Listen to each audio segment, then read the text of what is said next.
Hello, Scorpio. Ito yung mga blessings or challenges na posibleng parating sa iyo ngayong month of June.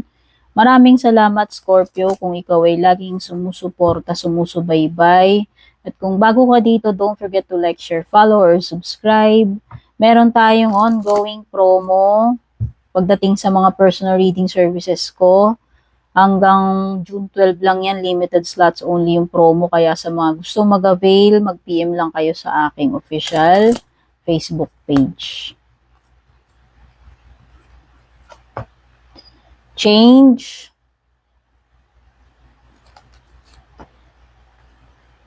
manifestations, love life. Uy, meron something dito about your love life.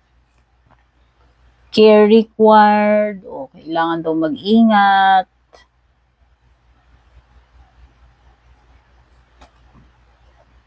Major life change. Okay, so may mga major na decision or pagbabago ngayong June pagdating sa buhay mo, especially sa love life. Maliwanag yung mga changes. Dalawang cards yung nagsasabi ng changes. Meron ding something about your health. So, maging maingat pagdating sa health. At meron ka ring good luck. Ayan, swerte. Personal riches, ayan. So, good news pagdating sa pera or improvement pagdating sa financial. At opportunities pagdating sa business, career, or sa ibang bagay.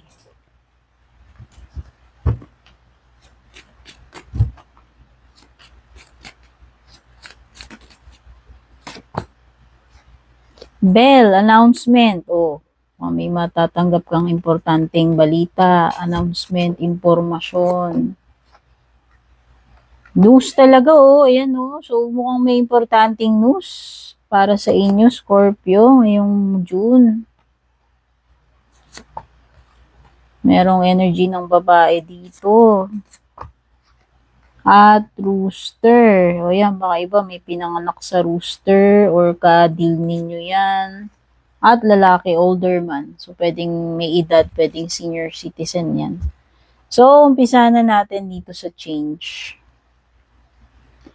A change of residence. Ayan, pwedeng paglilipat. Baka kayo ay lilipat ng tiran, lilipat ng trabaho, magpapalit ng partner, career, or job. Ito yon indication, Sabi dito, you are restless and in need of a change. So, pwedeng iba, nauumay na kayo, kaya gusto ninyo ng pagbabago. So, ito na yung big break or big change para sa inyo ngayong June. Kung balak ninyong lumipat, magpalit ng kung ano man yung kailangan ninyong palitan, Binanggit dyan kanina, tirahan man yan, career job or partner, manifestations. So, may mga magaganda na nagpaparamdam na rito, umuusbong na, nakikita mo na, nafe-feel mo na, may magagandang manifestations dito. Bountiful, ayan. So, this is a card of abundance. Pagiging bountiful. Ano man yung mga wishes mo, possible na matupad. Yung mga goals mo, gusto mong mangyari. Love life. Ayan. So, ito yung isa sa challenges. So, pwede ba magkakaroon kayo ng problem pagdating sa partner, sa jowa, sa asawa, sa person. Pero kung ano man daw itong mga problema na yan, challenges na yan, or mahirap na sitwasyon na kakaharapin mo, masosolve at masosolve nyo rin naman ito ng person mo. Okay? Possible na within a week, maaayos din yung mga, mga conflict na yan. Care required. So, yun nga yung binabanggit ko kanina na maging maingat ka. Ayan, guard yourself against deception. So, huwag kang magpapauto, huwag kang magpapalinlang, huwag ka basta-basta magtitiwala. Ayan, mag-ingat. Yun yung warning. And be careful of making foolish mistakes at this time. Huwag kang magpadalos-dalos. Pag-isipan mo ng mabuti. Twice or 3 times bago mo gagawin yung isang bagay. Kasi pag naging foolish ka daw, possible na magkaroon ka ng problema dahil magkakamali ka. So, iwasan gumawa ng maging foolish or gumawa ng mistakes. Major life change. Time is right for major life changes. Ito na nga yun. Kaya nga kung lilipat ka, magpapalit ka ng career, job, or partner, kung ano man yung major changes na gusto mong gawin sa buhay mo, sa kalagayan mo, itong June yun. Ito yung right time. Okay? Sabi dito, a new lifestyle or location. Yan yung magbibigay sa iyo ng great joy and trouble-free existence. So, napaka-importante ng mga changes na ito or major decisions na gagawin mo kasi ito yung makakapag-improve ng kalagayan, sitwasyon mo na mas para ikaw ay maging masaya or maging better. Mawala yung mga stress mo. Okay? Signs, your future positive direction will reveal itself. So, merong mga marireveal sa iyo. Okay? So, mukhang nagbabago ka ng direction, nagbabago ka ng lugar, ng environment mo or circumstances. Inaayos mo, binabago mo, may mga paglilipat, may mga ganyan. Sa sarili mo man yan, o para sa family mo, or para sa career mo, business mo, etc.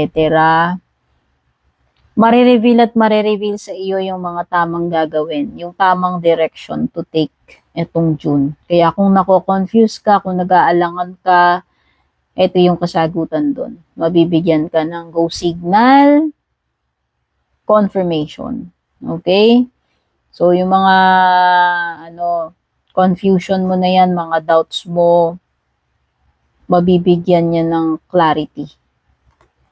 Health, ito na yung sinasabi ko. So, ito na yung perfect time daw na mag-start ka ng exercise program or diet. Kumbaga, this month is very important na baguhin mo yung overall na kalagayan ng kalusugan mo. So, nagsisimula yan sa habits, yung physical activities mo, yung mga kinakain mo, ayan, okay? At possible daw na meron kang mamimit na mga bagong kakilala or kaibigan. Ito na yung good luck, ayan. So, merong biglaang swerte paparating sa iyo ngayong June. Ayan o, yung mga bagay-bagay will be working in your favor. Papabor at papabor sa'yo yung kapalaran. Kaya ito yung excellent time. Ito yung maswerteng timing kung meron kang mga gustong gawin. Kung ano man yung gusto mong gawin, possible na saswertihin ka. Okay? Personal riches, ito na yon yung sabi ko nga, yung mag-i-improve yung kalagayang pinansyal, kaya expectin mo, mas makakaluwag-luwag ka ngayong June. So, pwedeng may enough money na papasok, pwedeng makiklear mo yung mga binabayaran mo. Overall, mas maluwag, mas maalwal, mas may improvement pagdating sa pinansyal. At opportunities. Ayan, kung may swerte ka dito, may mga perfect timing, may mga go signal, mukha nga meron ding opportunities. So, ayan, ito na yung mga offer. Kung meron man, no, papasok sa iyo. May mga offer na pwedeng dumating sa iyo. Kaya maging prepared ka daw at i-make sure to dress and to impress yung mga taong makakaharap mo regarding itong mga opportunities na darating sa iyo. Okay?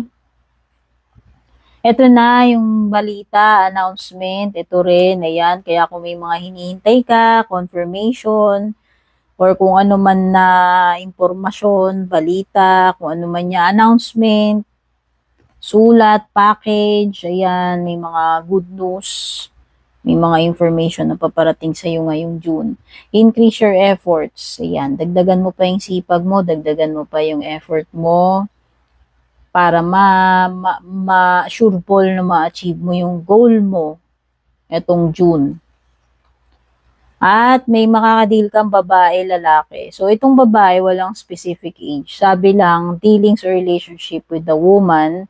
At meron din ditong older man. So, kung sino man tong lalaki na to, pwedeng mas may edad siya sa'yo. Pwedeng senior citizen, pwedeng anumang klase ng connection meron kayo kasi wala naman sinabi na romantic lang. Okay? So, bahala na po kayo ano yung nagre-relate sa inyo. At may makakaharap kang person na mayabang, arugante, maingay, mahangin. Kung sino man to, mas maganda na iwasan mo na lang daw na wag na lang kayong magkasalubong or mag-clash.